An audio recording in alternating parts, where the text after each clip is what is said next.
آسان سے آسان کتابیں موجود ہیں اور لکھ دی گئی ہیں، تیار کر دی گئی ہیں، لیکن پڑھنے والا نہیں، اس لیے کہ فکر نہیں، اپنی اصلاح کی فکر نہیں۔ جب اصلاح کی فکر نہیں تو پھر علم کہاں سے آئے؟ جو بنیادی علم جس کے بارے میں رسول کریم صلی اللہ علیہ وسلم نے ارشاد فرمایا تھا کہ طلب العلم فریضۃ علی کل مسلم، علم کا طلب کرنا ہر مسلمان کے ذمے فرض ہے۔ فرض ہونے کے معنی یہ ہے کہ ایسا ہی فرض ہے جیسے نماز فرض ہے، جیسے روزہ فرض ہے، جیسے زکوٰۃ فرض ہے، جیسے حج فرض ہے۔ اسی طرح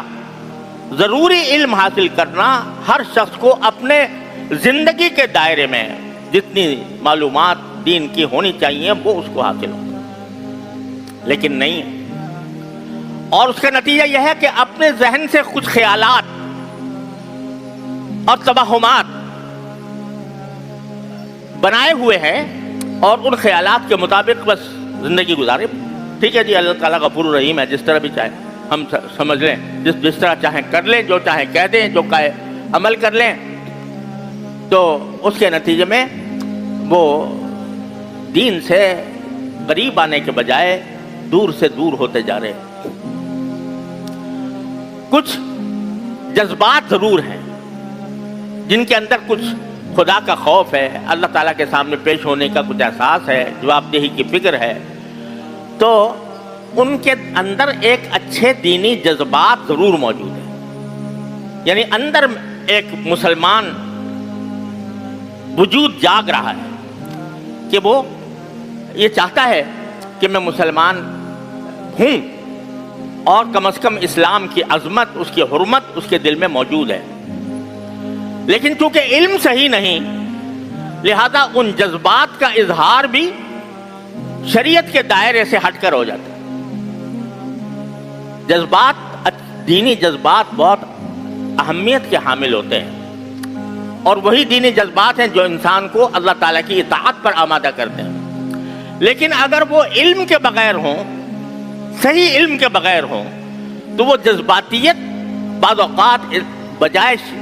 فائدہ پہنچانے کے نقصان پہنچا دیتی ہے۔ چنانچہ ایک مزاج جذباتی یہ بن گیا کہ جو ذرا جذبات کو ابھارے، اشتعال انگیزی کرے،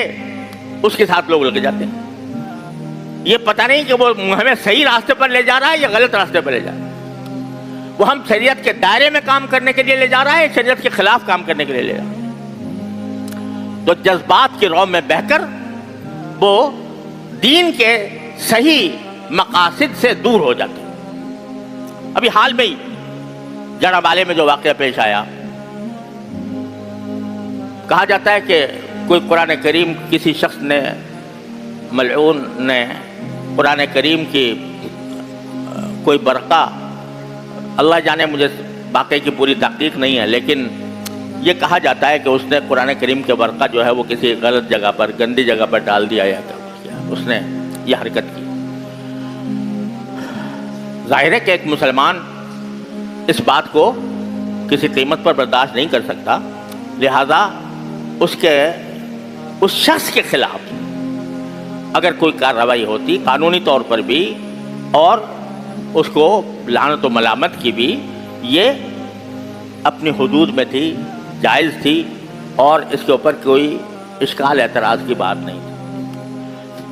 لیکن اس کے رد عمل میں لوگ اٹھے، جذبات کو بھڑکایا، اور جا کر ایک کلیسا کو آگ لگا دی، گرجا کو آگ لگا دی، اور سنا ہے کہ اور جو عیسائی آبادی تھی اس کے مکانات کو بھی جلا دیا، اور لوگوں کو تشدد کا نشانہ بنایا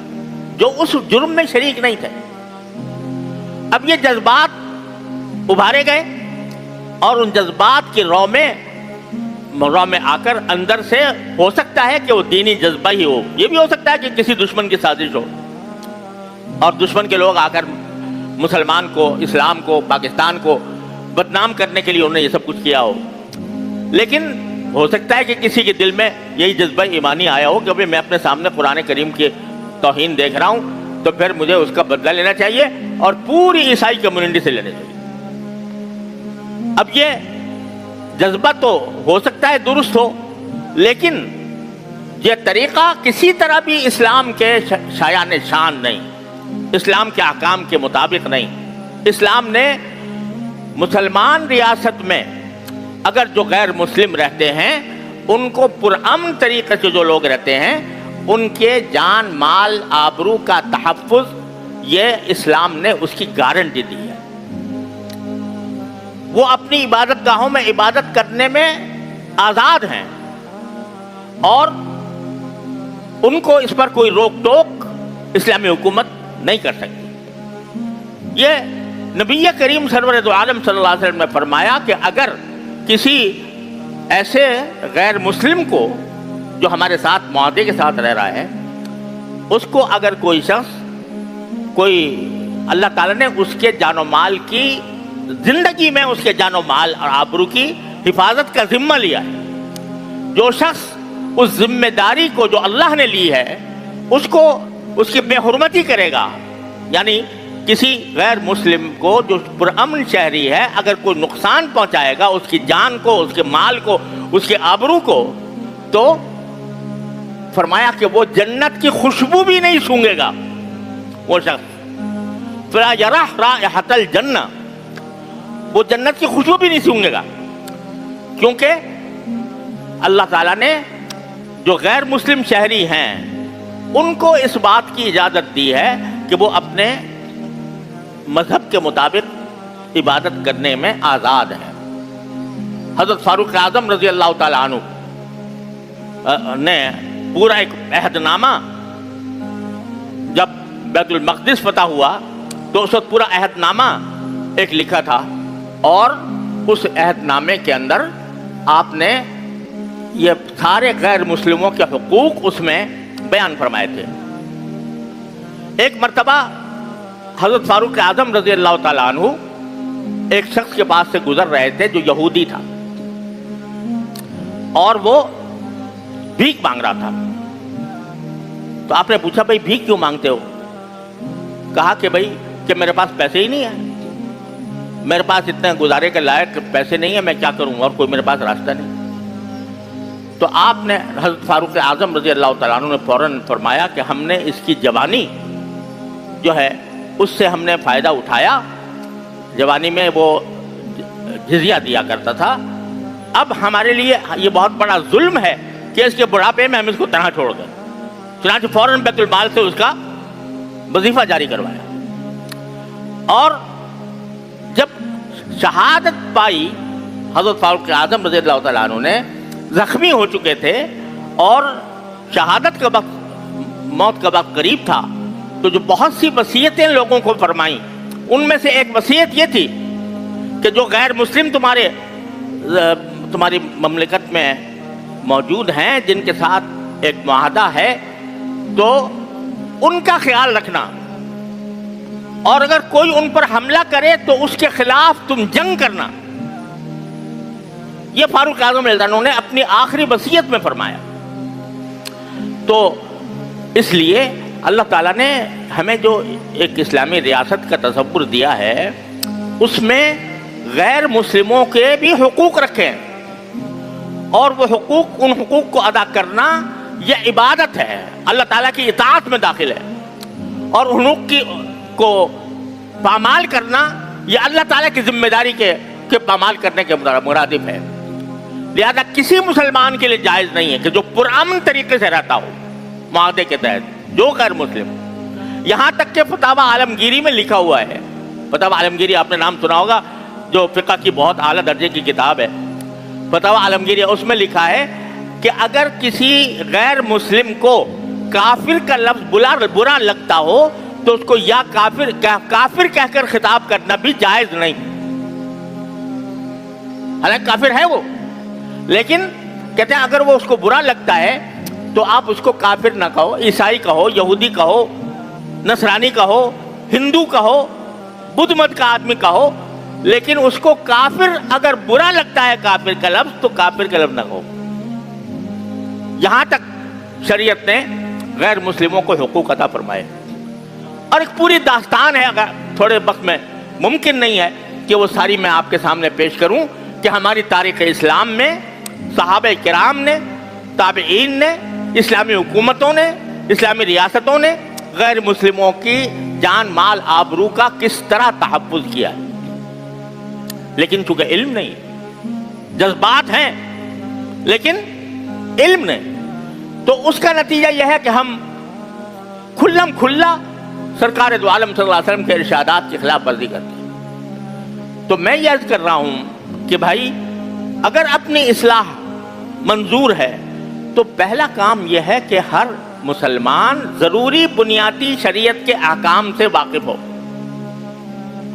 اور اس کا یہ طریقہ میں پہلے بھی عرض کیا تھا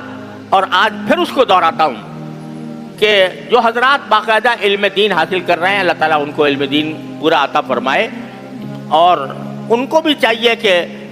خصوصی چند معاملات ہیں، اخلاق ہے،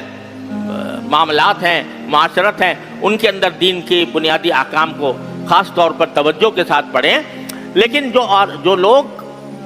باقاعدہ علم دین حاصل نہیں کر پا رہے، وہ کم از کم اتنا تو کریں کہ رات کو اپنے گھر میں بیٹھ کر کسی دینی کتاب کا مطالعہ کر لیا کریں، مل کر پڑھ لیا کریں. ان کو جتنی اردو آتی ہو چلو اتنی پڑھ لو،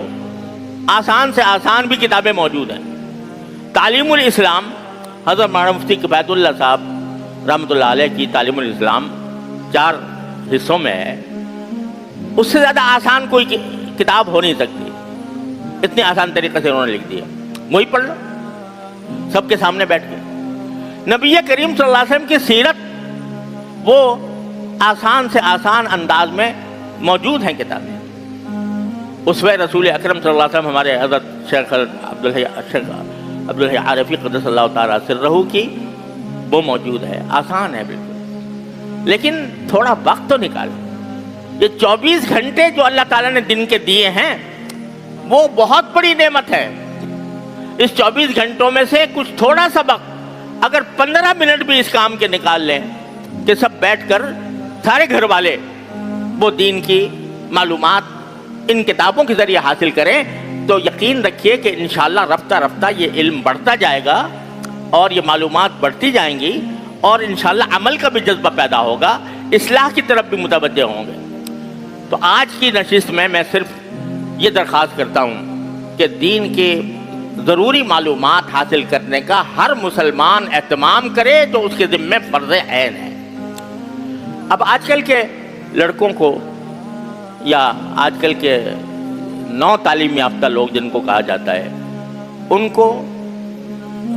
نماز کا صحیح طریقہ نہیں آتا. بڑی بڑی نماز جنازہ ہوتی ہے نا، فلاں کا انتقال ہو گیا، بھائی نماز جنازہ ہو رہی ہے، اتنا بڑا مجمع کھڑا ہے، لیکن اس میں سے کتنے ہیں جن کو نماز جنازہ واقعی آتی بھی ہے کہ نہیں؟ پہلی تکبیر کے بعد کیا پڑھنا چاہیے، دوسری میں کیا پڑھنا چاہیے، تیسری میں کیا پڑھنا چاہیے، کتنے لوگ ہیں جن کو آتی ہے؟ نماز جنازہ بڑے دھوم دھام سے ہو رہی، اس کی تصویریں چھپ رہی، فلاں شخص کی نماز جنازہ فلاں وقت میں فلاں میدان میں ادا کر دی گئی، لاکھوں افراد نے شرکت کی. ان لاکھوں میں سے کتنے ہیں جنہوں کو نماز جنازہ پڑھنی آتی ہو؟ اگر اس کا سروے کیا جائے تو شاید ہی کوئی چند انگلیوں پر گنے ہوئے لوگ ہوں گے کہ جو صحیح طریقے سے نماز جنازہ پڑھتے ہوں. ایک مسلمان ہے، اس کا ایک شعار ہے نماز جنازہ، وہ نہیں آتی. اور عید کی نماز ہے تو اس میں ہر مرتبہ امام کو بتانا پڑتا ہے کہ بھائی نماز عید کا طریقہ یہ ہوتا ہے، اس کے بغیر نماز عید بھی نہیں پڑھ سکتے. تو میرے بھائیوں، کہاں جا رہے ہیں ہم لوگ؟ اپنے دین کی معلومات سے کتنی دور ہو چکے ہیں؟ اس کی خدا کے لیے فکر کر لو، فکر کر لو. یہ مصائب و آلام جن میں ہم گھرے ہوئے ہیں، ان کا ایک بہت بڑا سبب دین سے دوری اور دین کی ناواقفیت ہے. خدا کے لیے ہر مسلمان چاہے کہیں کسی بھی پیشے سے وابستہ ہو، تھوڑا سا وقت نکالے اس کام کے لیے کہ جس میں دین کی ضروری معلومات اس کو حاصل ہو. اللہ تبارک و تعالیٰ اپنے فضل و کرم سے اس کی ہمیں توفیق عطا فرمائے. اور یہی ہمارے لیے نجات کا راستہ ہے اور اس راستے کا پہلا قدم ہے۔ اللہ تبارک و تعالیٰ اپنی رحمت سے اس کی توفیق عطا فرمائے اور ہمارے دین و دنیا کی اصلاح فرمائے۔ وصلی اللہ تعالیٰ علی خیر خلقہ سیدنا مولانا محمد وآخر دعوانا الحمد